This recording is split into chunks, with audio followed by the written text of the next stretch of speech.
ले हैं।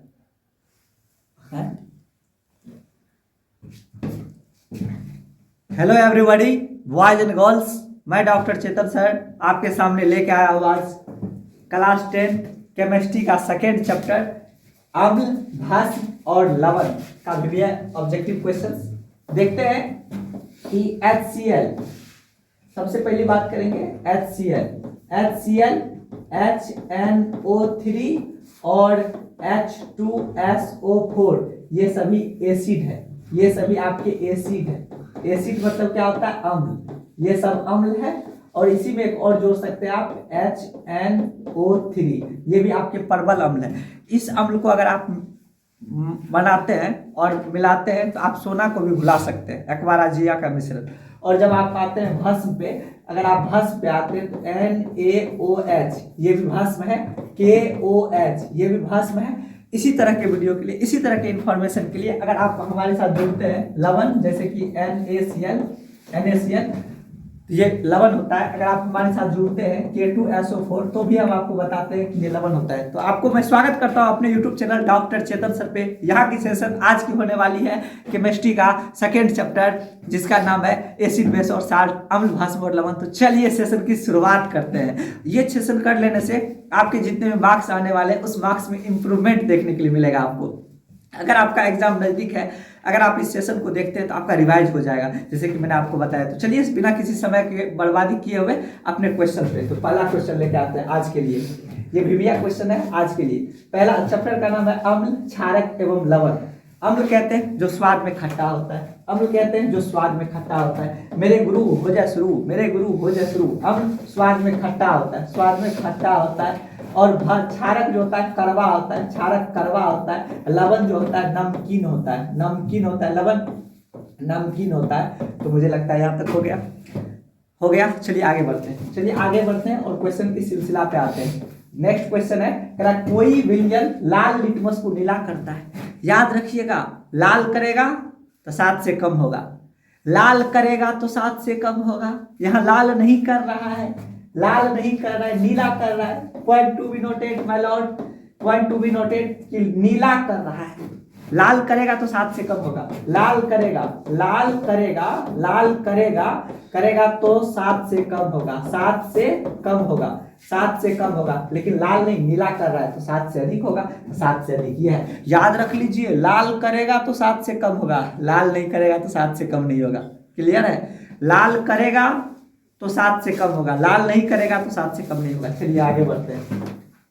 चलिए आज के सवाल के सेकंड नंबर पे बहुत इंपॉर्टेंट क्वेश्चन है। कह रहा एसिटिक अम्ल, एसिटिक अम्ल पहली बार सुन रहे हैं क्या?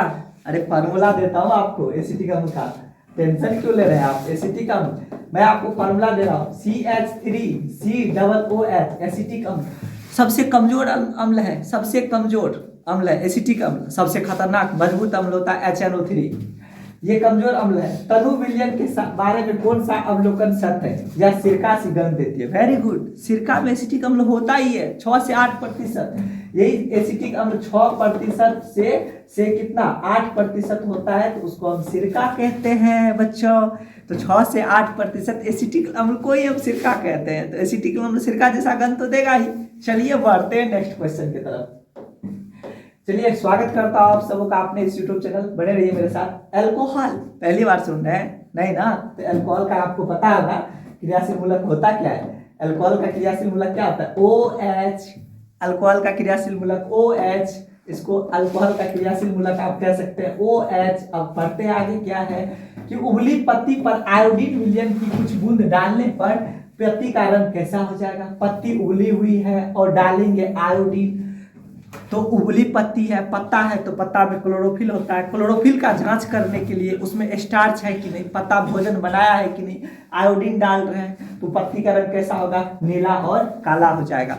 ये दर्शाता है कि प्रकाश संश्लेषण के दौरान जो कोई पत्ता है और पत्ता को हम उबालते हैं, उसमें अगर आयोडीन देते हैं, और आयोडीन कहाँ पाया जाता है? समुद्र के मछलियों में, छोटे छोटे जीवों में पाया जाता है। और आयोडीन की कमी से जो रोग होता है घेंघा रोग होता है, यहाँ पे गलकंड, जिसको ग्वाइटर भी कहते हैं। तो उबली हुई पत्ती पे आयोडीन देंगे तो उसका रंग क्या हो जाएगा? नीला और काला हो जाएगा। नेक्स्ट क्वेश्चन की तरफ चलते हैं। अगला क्वेश्चन कह रहा है अपच का उपचार करने के लिए, जब भोज खा के आते हैं पेट में पूरा पेट टान देता है, ढुइयां ढकार होने लगता है क्योंकि पेट में एसिड बन जाता है। एसिड को कम करने के लिए एसिलॉक गोटी खाते हैं जो क्षारीय प्रकृति का होता है। तो अपच का उपचार करने के लिए कौन सा पदार्थ औषधि का उपयोग करते हैं? एंटा एसिड का, एसिड को काटने वाला। भोज में गए, तेल मसाला वाला चीज खा लिए, बढ़िया बना, 10 जगह 15 क्वार खा लिए, 5 क्वार ज़्यादा खा लिए, पेट में गैस्ट्रिक का शिकार हो गया, एसिलॉक खाते उस गैस को काटने के लिए, एसिड को काटने के लिए बेस का चीज खाते हैं। तो एंटा एसिड, एसिड का एंटी पार्टी, एंटा एसिड मतलब बेस, एंटा एसिड का मतलब हो गया सीधा सीधा एसिड का उल्टा, जो एसिड का गुण उल्टा है इसका मतलब हो गया एसिड का अपोजिट, एसिड का अपोजिट, एसिड का जो अपोजिट होगा वो एंटा एसिड। जैसे एसिलॉक हो गया, अब एसिलॉक का पावर होता है ज़्यादा गैस बना दिया है तो ज़्यादा पावर वाला खाइए ताकि न्यूट्रल हो जाएगा, और कम गैस बनाया है तो कम पावर वाला खाइए। वैसे गैस, भैया गैस तो गैस होता है बाकी कहना ही क्या। किसी भी उदासीन विलयन का पीएच मान, जो विलयन उदासीन होता है, न एसिड है न बेस है, तो भैया न 7 से कम होगा न 7 से ज्यादा होगा, बिल्कुल 7 होगा पीएच मान। उदासीन विलयन का पीएच मान बिल्कुल 7 होता है। नेक्स्ट क्वेश्चन, निम्नलिखित में कौन सा लवण है? K2SO4 लवण है, ये एसिड है, अम्ल है, ये भी भस्म है, ये भी भस्म है, OH रहता है तो भस्म होता है, ये K2SO4 है तो ये लवण है। कहिएगा लवण क्यों है?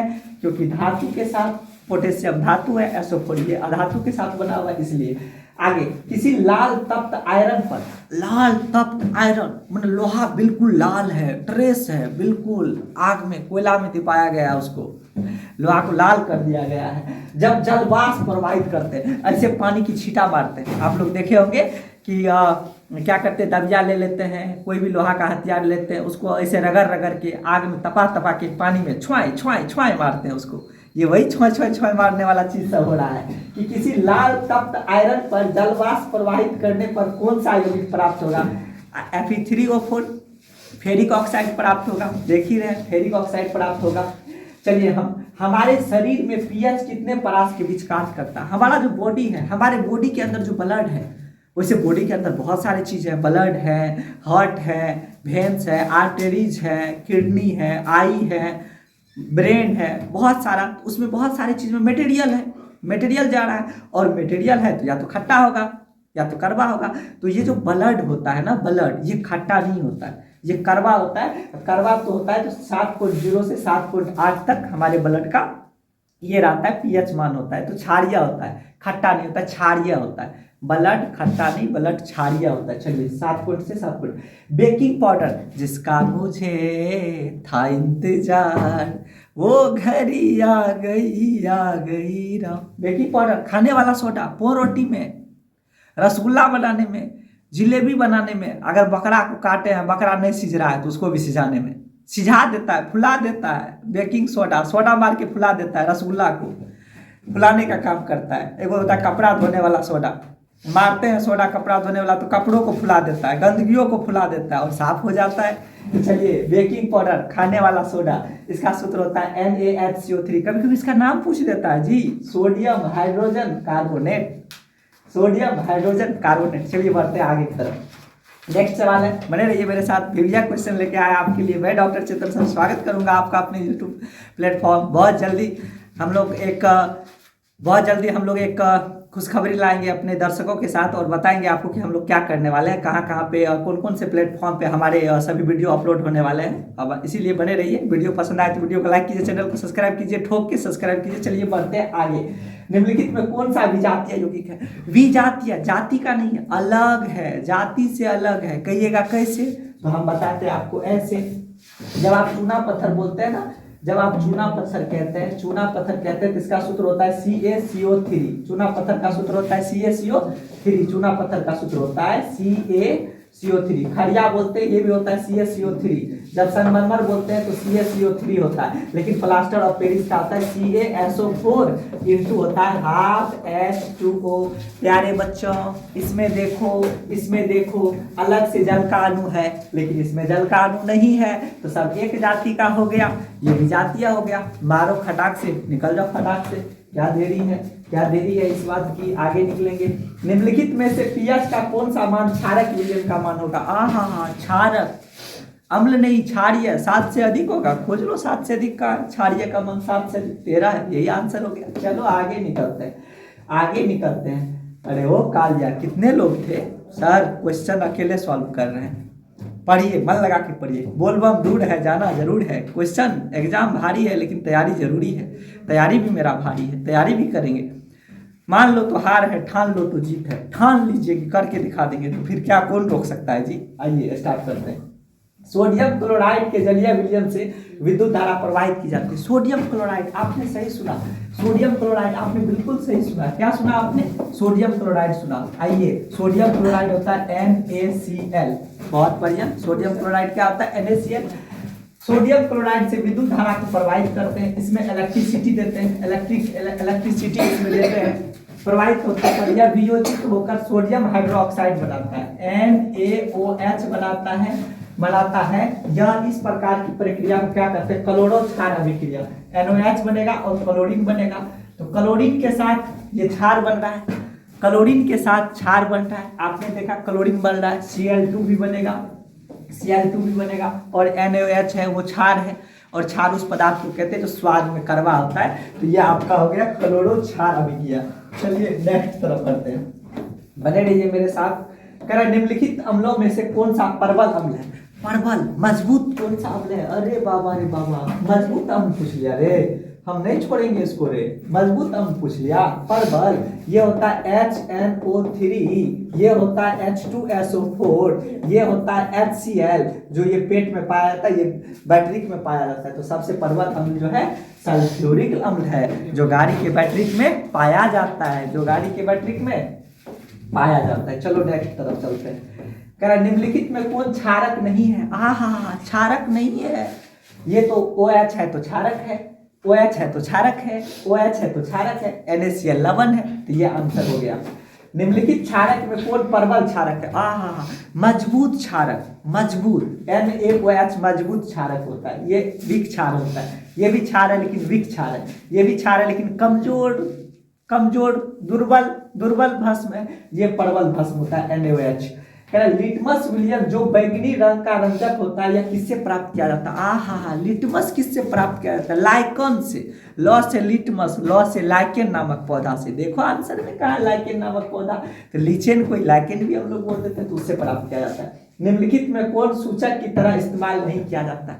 इसका इंडिकेटर के रूप में इस्तेमाल नहीं करते, जैसे लाइकेन से लिटमस बनाते हैं, लाल लिटमस, नीला लिटमस, उसके पास अल्फैक्ट्रिक सूचक होता है, तो मैथिल ऑरेंज का उपयोग कर सकते हैं क्योंकि ये भी होता है। फेनोप्थेलिन को भी कर सकते हैं क्योंकि ये रंग बदल देता है, जब डालते हैं अम्लीय में, डालते हैं क्षारीय में। फिर हल्दी होता है, ये भी रंग, कभी आपको हल्दी का दाग लग जाए, कपड़ा पे हल्दी का दाग लग जाए, साबुन घसीएगा लाले हो जाएगा। कभी समोसा लिट्टी खा के आइएगा, कहीं पे सब्जी लग गया, उसको साबुन मारिएगा लाले हो जाएगा। तो हल्दी का भी सूचक बनता है, फेनोप्थेलिन का भी सूचक बनता है, मैथिल ऑरेंज का भी सूचक बनता है, किसका नहीं बनता? मूली का, उसको खाते हैं, बस बात खत्म। नेक्स्ट क्वेश्चन, निम्नलिखित में कौन सा गंधीय सूचक नहीं है? किसका गंध एसिड और बेस के संपर्क में जाने से नहीं बदलता है? ऐसा कौन सा पदार्थ है जिसका गंध एसिड और बेस के संपर्क में जाने से नहीं बदलता? वेनिला का बदल जाता है, प्याज का भी बदल जाता है, लौंग का तेल तो सब जानता है, लौंग को पता। शकरकंद का गंध नहीं बदलता, नहीं रे बाबा, सरस्वती पूजा में शकरकंद का इस्तेमाल होता है, इसका गंध नहीं बदलता है। चलिए नेक्स्ट। वीडियो कैसा लग रहा है? अगर वीडियो सही लग रहा है आपको, या हमारे अंदर कोई कमियां दिख रहा है कि हम फास्ट बोल रहे हैं, कैसे भी बोल रहे हैं, तो आप हमारे कमेंट में जरूर कहिए। और ऐसे ही वीडियो के लिए चैनल को सब्सक्राइब करके रखिए, वीडियो को लाइक करके रखिए, और अपना मेरे गलतियों को आप कमेंट में करिए कि सर आप में ये कमी है, हम अपने आप को इम्प्रूव करने के लिए 100% तत्पर हैं। निम्नलिखित में कौन सा द्विक्षारकीय अम्ल है? द्विक्षारकीय डायबेसिसिटी कौन सा है इसमें? H2SO4, ये डायबेसिसिटी है कि द्विक्षारकीय H2SO4। कह रहा पोटास एलम क्या होता है? अच्छा, फिटकिरी को कहते हैं पोटास एलम। पोटास एलम का आपको फिटकिरी आप देखे हैं जी, दाढ़ी बना के आए हैं जी, इतना बड़ा रहता है जी, पत्थर की तरह घास देता है जी, उसी को पोटास एलम कहते हैं। तो इसमें कह रहा है क्या, इसमें क्या कह रहा है कि ये पोटास एलम का सूत्र क्या होता है? इसका होता है K2SO4 Al2SO4 whole 3 into 24 H2O, ये इसका फॉर्मूला होता है जी, K2SO4 Al2SO4 whole 3 into 24H2 इसका फॉर्मूला होता है जी। तो ये एक द्विक लवण होता है। ये कैसा लवण होता है? द्विक लवण होता है K2SO4, ये एक द्विक लवण होता है। चलिए आगे बढ़ते हैं। करा एसिटिक अम्ल एक दुर्बल अम्ल है, क्यों? आपको हमने बताया था कि एसिटिक अम्ल का जो सूत्र होता है जी, एसिटिक अम्ल का जो सूत्र होता है, एसिटिक अम्ल का जो सूत्र होता है वो होता है CH3COOH। ये वीक एसिड है, क्यों? क्योंकि जल में घुल के अंशतः OH माइनस आयन देता है। ये कम देता है, कम देता है क्या? OH माइनस आयन कम देता है। कम मतलब अंशतः, अंशतः देता है। अंशतः मतलब बहुत थोड़ा सा देता है OH minus ion, OH minus ion. इसीलिए ये क्या है, ये कम आयनित होते हैं। वेरी गुड, आपको हमने बोला कि ये कम देता है, इसीलिए ये ऐसा अम्ल है। चलिए नेक्स्ट तरफ बढ़ते हैं। नेक्स्ट तरफ स्वागत करते हैं आप सबों का। निम्नलिखित में सबसे प्रबल लवण कौन है? NaCl सबसे मजबूत लवण है। क्यों NaCl सबसे मजबूत लवण है? आप बताइए क्यों? आप बताइए why NaCl is a strong salt. आप बता सकते हैं कि क्यों है? क्योंकि NaCl किससे बनता है? NaCl बनता है, आपको मैं बता दूं, NaCl बनता है, आपको एसिड एक फॉर्मूला जानते होंगे, acid plus base. Acid plus base equal to क्या आता है? Salt plus water. क्या होता है? SALT, साल्ट प्लस वाटर होता है, वाटर होता है, साल्ट प्लस वाटर। तो एसिड में आप ले लीजिए HCl ले लीजिए, बेस में NaOH ले लीजिए, ये बनेगा NaCl, ये बन जाएगा NaCl प्लस क्या बनेगा? H2O बन जाएगा। तो NaCl, तो ये है स्ट्रॉन्ग, ये प्रबल भस्म है। ये जो है प्रबल, ये प्रबल क्या है? भस्म, ये प्रबल भस्म है, ये प्रबल अम्ल है, प्रबल आपका अम्ल है, प्रबल अम्ल है। तो ये जो बनेगा लवण, तो ये लवण भी जो बनेगा ना दोस्तों, लवण वो भी क्या होगा? प्रबल होगा। लवण जो बनेगा वो भी प्रबल मतलब स्ट्रॉन्ग होगा, STRONG, स्ट्रॉन्ग होगा। कहने का मतलब कि डॉक्टर चेतन सर कहने का मतलब यह है कि अगर एसिड आपका स्ट्रॉन्ग है, बेस आपका स्ट्रॉन्ग है, तो आपका साल्ट भी स्ट्रॉन्ग बनेगा। अम्ल आपका अगर प्रबल है, क्षार आपका प्रबल है, तो लवण भी आपका प्रबल बनेगा। चलिए आगे बढ़ते हैं, आगे सिलसिला में आगे बढ़ते हैं। करा दांतों को साफ करने के लिए दंत मंजन, टूथपेस्ट, कॉलगेट, पेस्ट, ब्रश नहीं पेस्ट, कैसा होता है?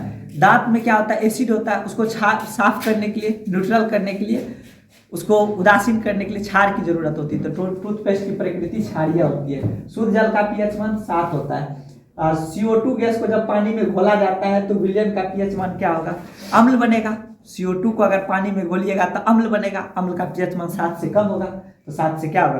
कम होगा। अगर आप कहिएगा कि डॉक्टर चेतन सर इसको आप, अगर आप कहिएगा कि डॉक्टर चेतन सर इसको आप समझाइए, तो मान लीजिए H2 है, अगर आप इसमें जोड़ देते हैं CO2 को, ये क्या बन जाएगा? H2CO3 बन जाएगा, H2 कार्बोनिक अम्ल बन जाएगा। तो ये अम्ल बन गया। जब अम्ल बन गया तो pH मान 7 से क्या होगा? कम होगा। pH मान 7 से क्या होगा? कम होगा। चलिए नेक्स्ट तरफ चलते हैं। नेक्स्ट तरफ निम्न में से कौन सी धातु ठंडे जल से अभिक्रिया कर धातु के हाइड्रोक्साइड बनाएंगे? ठंडे जल से अभिक्रिया कर लेंगे। सोडियम पोटेशियम बड़ा खतरनाक धातु है, कमरे के ताप पर आग पकड़ लेता है। सोडियम और पोटेशियम बहुत अभिक्रियाशील भी है। सोडियम को बचाने के लिए किरासन के तेल में रखा जाता है, और सोडियम का परमाणु संख्या Na11 होता है, और पोटेशियम का परमाणु संख्या संकेत के होता है, परमाणु संख्या 19 होता है। निम्नलिखित में किस विलयन का उपयोग दीवार को सफेदी करने के लिए होता है? दीवार को साफ करने के लिए, साफ करके मतलब रंग करने के लिए, चूना करने के लिए। तो दीवार पे तो चूना ही नहीं करते हैं, अरे चूना जो मिलता है दुकान में वही चूना कर देते हैं, घोल के कर देते हैं। बाद में क्या होता है, जब दीवार पे हम चूना कर देते हैं, उस समय जब भींगा रहता है तो देखिएगा दीवार ज्यादा लाइट नहीं करता है। चूना जो सूखता है तो लाइट करता है, और कई दिन के बाद देखिएगा कि दीवार से चूना का पपड़ी अलगता है। क्यों अलगता है पपड़ी? तो चूना क्या करता है ना कि वायुमंडल के कार्बन डाइऑक्साइड को एब्जॉर्ब करता है और संगमरमर जैसा परत बनाने लगता है। इसीलिए दीवार से देखते हैं चूना का पपड़ी स्टार्ट होता है। तो चूना भीजा हुआ चूना का सूत्र ये होता है। ये जो सूत्र है ये आपका बुझा हुआ चूना का सूत्र है। ये जो सूत्र है बुझा हुआ चूना का सूत्र है। चूना का आपका सूत्र है, बुझा हुआ चूना का आपका ये सूत्र है। बिना बुझा हुआ रहता तो CaO होता है। जब अब CaO में जब H2O डाल देते हैं तब ये बन जाता है CaOH और 2 बन जाता है। ये बिना बुझा हुआ चूना है, और ये आपका चूना बुझा हुआ हो गया। इसमें घर का सफेदी करने के लिए भी उपयोग किया जाता है। क्वेश्चन घुरा के पूछ देता है कि कौन सा कैल्शियम का ऑक्साइड जल में विलय होता है? यही कैल्शियम का ऑक्साइड जल में विलय होता है, ऐसे भी पूछता है। निम्नलिखित में कौन सा बुझा हुआ चूना है? CaOH और 2 बुझा हुआ चूना है। लवण Na2CO3 का जलीय विलयन का pH मान क्या होगा? अब लवण है तो उसका पीएच मान क्या होगा, 7 से अधिक होगा, क्योंकि भस्म दे रहा होगा, ये परवल भस्म से बना होगा तो पीएच मान 7 से अधिक होगा। एसिटिक अम्ल का दूसरा नाम क्या है, एथेनोइक अम्ल है। एसिटिक अम्ल को एथेनोइक अम्ल भी कहते हैं। निम्नलिखित में कौन सा आयन लाल लिटमस को नीला करता है? अरे बाबा, नीला करता है। लाल करता तो 7 से कम होता, लाल करता तो 7 से कम होता, ये नीला किया है, 7 से अधिक होगा। तो 7 से अधिक होगा तो 7 से अधिक होगा तो क्या होगा, भस्म होगा। 7 से अधिक होगा तो भस्म होगा। भस्म में क्या पाया जाता है, OH। भस्म को क्षार कहते हैं। कह रहा कि लाल लिटमस को नीला करेगा, नीला करेगा तो पीएच 7 से अधिक होगा, पीएच 7 से अधिक होगा, 7 से अधिक होगा, 7 से अधिक होगा, पीएच मान 7 से अधिक होगा। जब पीएच मान 7 से अधिक होगा हमको बताइए, जब पीएच मान 7 से अधिक होगा हमको बताइए, नीला करेगा तो 7 से अधिक होगा, 7 से अधिक। जब 7 से अधिक होगा तो वो क्या होगा बताइए, जब 7 से अधिक होगा तो वो भस्म होगा। जब भस्म होगा तो कौन सा आयन देगा, OH माइनस आयन देगा। इस आयन का क्या नाम है, हाइड्रोनियम आयन। इस आयन का क्या नाम है, हाइड्रोनियम आयन, हाइड्रोनियम आयन। इस आयन का क्या नाम है, हाइड्रोनियम आयन। चलिए आगे बढ़ते हैं नेक्स्ट सवाल की तरफ, बने रहिए मेरे साथ। बहुत बढ़िया क्वेश्चन है ये, आपके लिए बहुत यूजफुल है। अब कुछ क्वेश्चन और हैं तो देख लेते हैं। कोई विलयन नीले लिटमस पत्र को लाल करता है, लाल करेगा तो 7 से कम होगा, तो 7 से कम देख लीजिए, जो आंसर है वो हो जाएगा।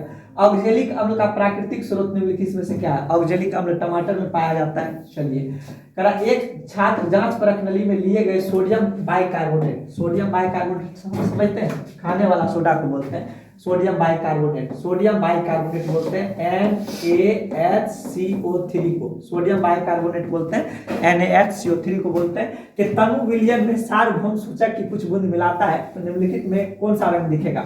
अरे भाई साहब, ये भस्म है भाई साहब, भस्म है। तो भस्म कैसा करेगा, नीला करता है। अम्ल लाल करता है, भस्म नीला करता है। याद रखिएगा, अम्ल लाल करता है, याद रखिएगा, अम्ल लाल करता है। अम्ल जो है ये क्या करता है, लाल, अम्ल लाल करता है। और भस्म क्या करता है, भस्म ये नीला करता है। भस्म क्या करता है, नीला। तो यहाँ पे देखिए करा कि विलयन में सार्वभौम सूचक की कुछ बूंद मिलाता है तो निम्नलिखित में कौन सा रंग दिखेगा?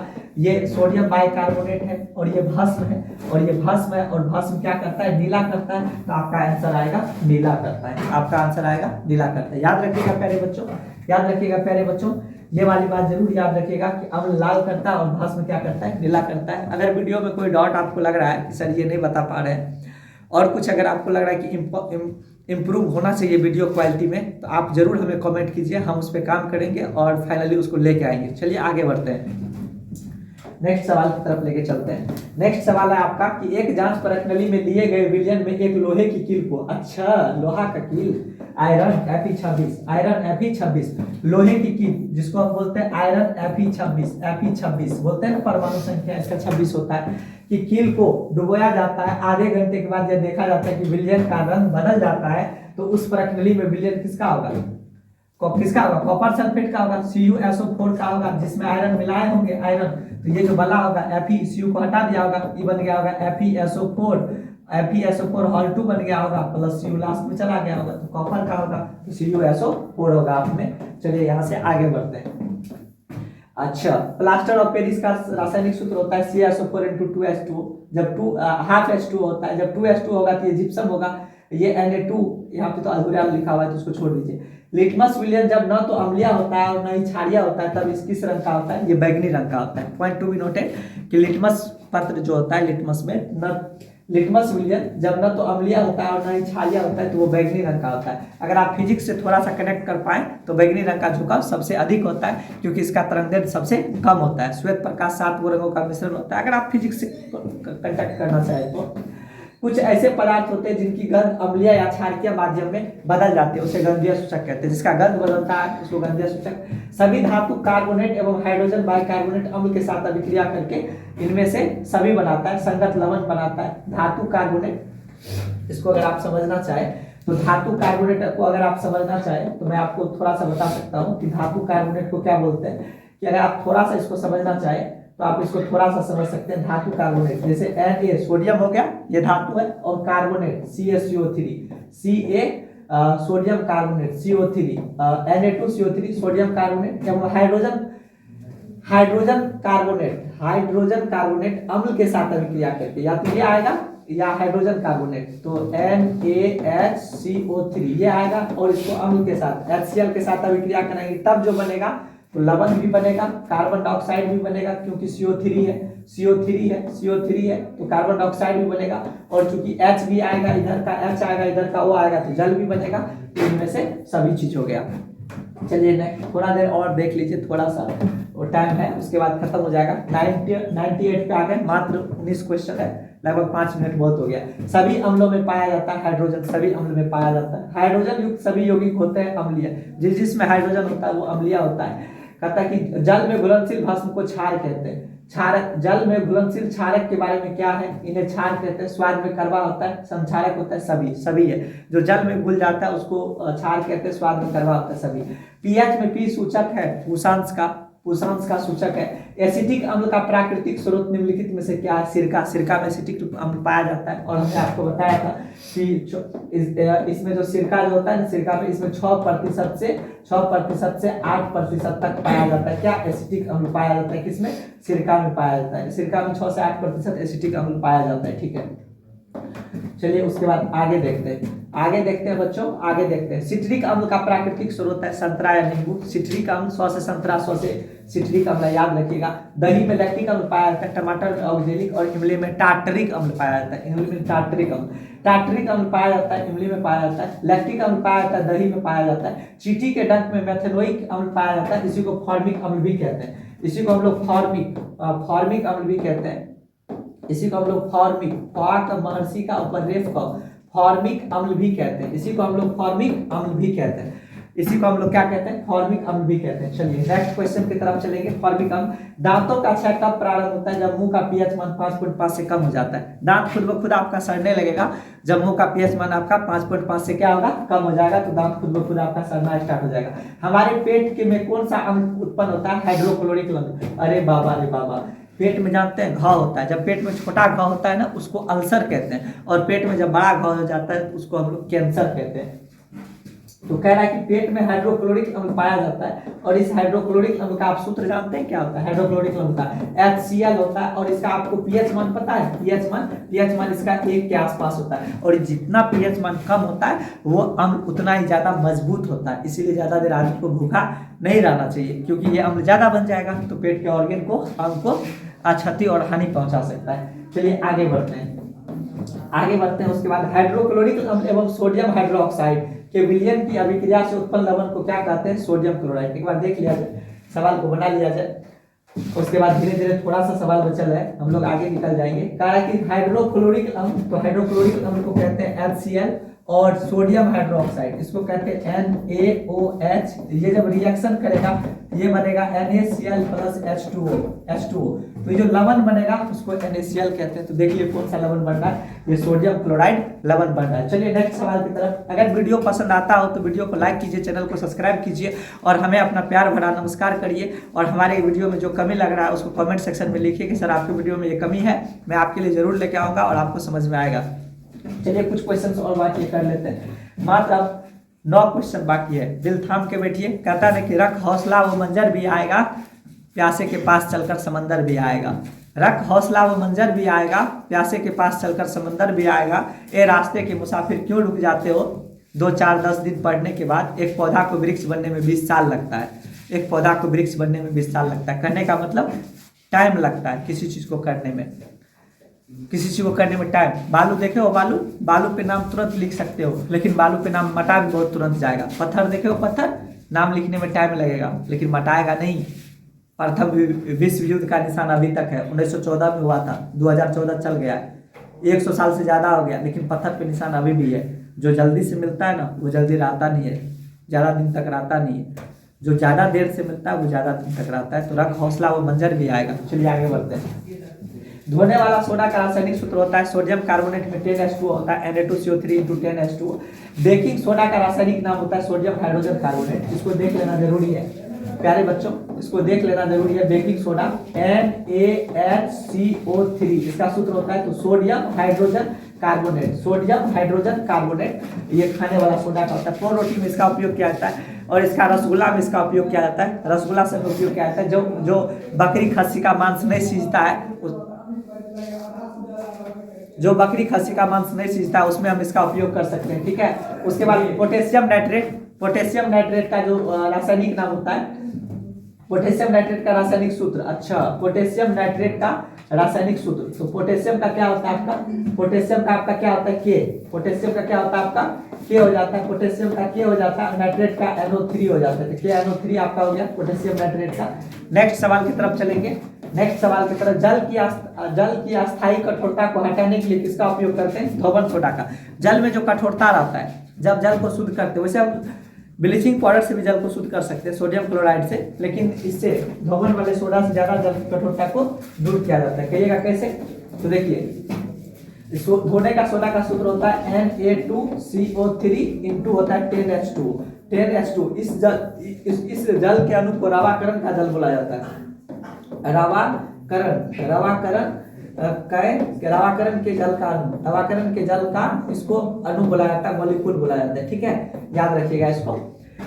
चलिए नेक्स्ट सवाल की तरफ चलते हैं। बहुत कम सवाल बचल है, बहुत कम ऑब्जेक्टिव बचल हुआ है। अब देखिए मात्र 4 ऑब्जेक्टिव बचल है। सोडा अम्ल अग्निशामक में किसका उपयोग किया जाता है, अच्छा सोडा अम्ल फायर ब्रिगेडियर जो होता है ऐसे गैस छोड़ता है, उसमें CO2 बनता है और सोडियम हाइड्रोजन कार्बोनेट होता है, सोडियम हाइड्रोजन कार्बोनेट, तो सोडियम हाइड्रोजन कार्बोनेट होता है, देख सकते हैं। फायर ब्रिगेडियर नहीं होता है, उसमें सोडियम हाइड्रोजन कार्बोनेट होता है। जानते हैं उसमें होता क्या है, इधर देखिए NaHCO3 होता है ना, उसमें कोई और एसिड रहता है, उसमें जाके जो इसका जैसे ये अम्ल रहता है और कोई अभिक्रिया किया जाता है, तो अभिक्रिया के बाद CO2 बनता है, और CO2 जब बनता है तो ये आग को बुझा देता है, आग को क्या करता है, बुझा देता है, आग को बुझा देता है। क्यों बुझा देता है, क्योंकि CO2 जो होता है, CO2 आग का पोषक नहीं होता है, धुआं बुझा देता है आग को। तो अग्निशामक समय यही रहता है, सोडियम हाइड्रोजन कार्बोनेट रहता है, इसके साथ ये तो आपका बेस हो गया, कोई अम्ल रहता है, अम्ल मिलने के बाद ये CO2 बनता है, CO2 मिलने के बाद वो हो जाता है आपको भस्म जो अम्ल मिलता है, ठीक है। चलिए आगे देखते हैं। सल्फेट अर्धहाइड्रेट हेमीहाइड्रेट का अन्य नाम क्या, प्लास्टर ऑफ पेरिस। बहुत सुंदर क्वेश्चन है, देख लेना चाहिए इसको। ये प्लास्टर ऑफ पेरिस जिप्सम से बनता है। ये प्लास्टर ऑफ पेरिस का जो सूत्र होता है, इसका होता है CaSO4 इंटू हाफ H2O, ठीक है। ये बनता है जिप्सम से, ये बनता है किससे, जिप्सम से, जर्सी का आधा सम जिप्सम से। और जिप्सम का सूत्र क्या होता है, CaSO4 इंटू 2H2O। जिप्सम का ये सूत्र होता है CaSO4 इंटू 2H2O होता है। बाकी जिप्सम का वो सूत्र अभी आप बता दिए हो। और विरंजक सूत्र का सूत्र होता है CaOCl2 होता है। तो चलिए नेक्स्ट बढ़ते हैं। जिप्सम का सूत्र अभी तुरंत बताएं, CaSO4 इंटू 2H2O होता है। बाकी अगर पूछेगा और सब, ये तो किसी का नहीं हो रहा है फिलहाल। ये प्लास्टर ऑफ पेरिस का हो रहा है, इसको POP भी कहते हैं प्लास्टर ऑफ पेरिस को। ये तो नमक का है। फॉर्मिक अम्ल का IUPAC नाम क्या है, मेथनोइक अम्ल। फॉर्मिक अम्ल का IUPAC नाम मेथनोइक अम्ल है। चलिए अम्ल का pH मान 7 से कम होता है, और जितना कम होता है वो ज्यादा अम्लीय होता है, ठीक है ना। अगर 1 होगा किसी का pH मान, तो सबसे ज्यादा अम्लीय होगा। निम्नलिखित में कौन सा गैस चूने के पानी को दुधिया कर देता है। आज का लास्ट क्वेश्चन है। तो चूने के पानी को जो दुधिया करता है ना, ये CO2 गैस करता है, कार्बन डाइऑक्साइड। जब चूने के पानी होता है ना, CaOH2, ये चूना का पानी हो गया। जब इसमें CO3 जाता है तो इसको दुधिया कर देता है, दुधिया कर देता है। तो याद रखिएगा कि चूने के पानी को दुधिया कौन कर देता है, कार्बन डाइऑक्साइड। तो CO2 गैस करता है। तो मेरा आंसर ये हो गया। आज का सेशन कैसा लगा, हम 61 ऑब्जेक्टिव करवाए हैं, कमेंट सेक्शन में जरूर बताइएगा। अगर मेरा वीडियो आपको पसंद आया होगा तो लाइक कीजिएगा, चैनल को सब्सक्राइब कीजिएगा, और आप लास्ट तक देखें, इसके लिए आपको दिल से धन्यवाद। मैं धन्यवाद करता हूं दिल से। और मेरे अंदर जो भी आपको कमियां लगा होगा कमेंट सेक्शन में जरूर बताइए, ताकि हम उसको इम्प्रूव कर पाएँ। और डॉक्टर चेतन सर को सपोर्ट करिएगा। आज के लिए इतना ही, मिलते हैं नेक्स्ट एपिसोड नेक्स्ट चैप्टर में। Thanks for watching doctor Chetan sir. जय हिंद, जय भारत।